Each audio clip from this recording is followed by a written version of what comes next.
بسم اللہ الرحمن الرحیم۔ یہ سیکنڈ ایئر کی اردو کی کتاب ہے اور سبق پہلا یہ ہے مسلمانوں کا قدیم طرز تعلیم۔ اب اس میں سوال ہے کہ مسلمانوں کے طرز تحریر کے دوسرے دور پر روشنی ڈالیں، یعنی اس کے متعلق لکھیں کہ آپ کیا جانتے ہیں۔ تو اب اس میں جو مولانا شبلی نعمانی نے اس دور کو بہت ہی دلچسپی قرار دیا ہے اور بہت سے کام بھی اس میں ہوئے ہیں۔ تو اس میں یہ پہلی چیز جو ہے وہ ہے مسلمانوں کے طرز تعلیم کا دوسرا دور علامہ شبلی کے نزدیک خاص دلچسپی کا عمل ہے، ٹھیک ہے، کیونکہ پہلے دور سے یہ تھوڑا سا زیادہ جدید ہے۔ اس دور میں فتوحات کی وجہ اسلام دور دراز علاقوں تک پھیل گیا، یعنی اس زمانے میں اسلام بھی پھیلا تھا اور بہت سے لوگ جو ہیں وہ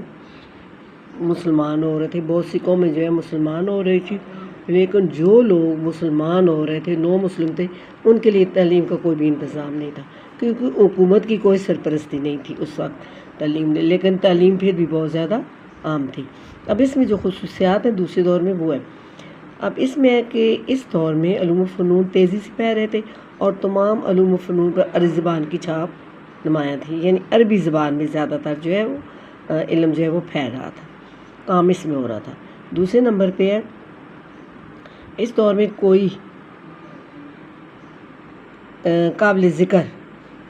ذکر یعنی ایسی چیز، کوئی مشہور چیز جو ہے کوئی قابل ذکر مدرسہ نہیں تھا، کوئی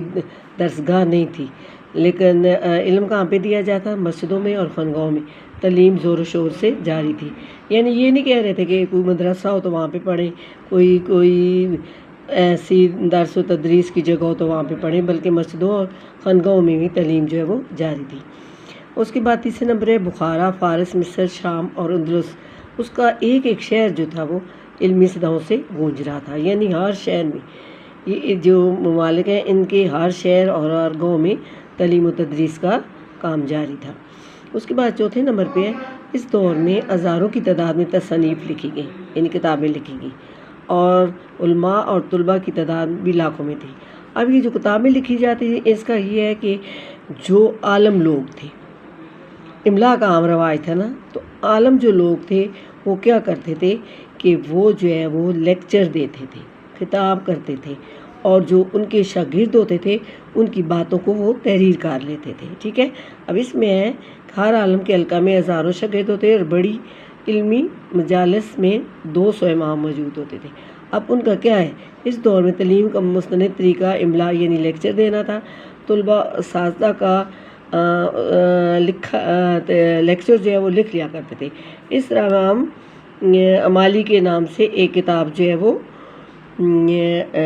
تیار ہو جاتی، یعنی وہ جو لیکچر دینے والا تھا اس کو امالی کہا گیا ہے نا، امام آپ کہہ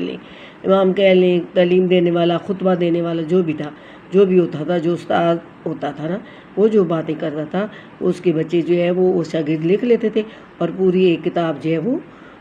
تیار ہو جاتی تھی۔ اور اس دور میں حکومتی سرپرستی کے بغیر بھی علمی کام زور و شور سے جاری تھا، یعنی کوئی بھی حکومت سرپرستی نہیں کر رہی تھی جس طرح آج کل کے زمانے میں ہو رہا ہے، حکومت سرپرستی کر رہی ہے لیکن اس کے باوجود تعلیم کا کوئی خاص جو ہے وہ نتیجہ نہیں نکل رہا نا۔ تو اس زمانے میں یہ تھا کہ حکومت سرپرستی نہیں کر رہی تھی، پھر بھی لوگ زور و شور سے اور شوق سے تعلیم جو ہے وہ حاصل کر رہے تھے۔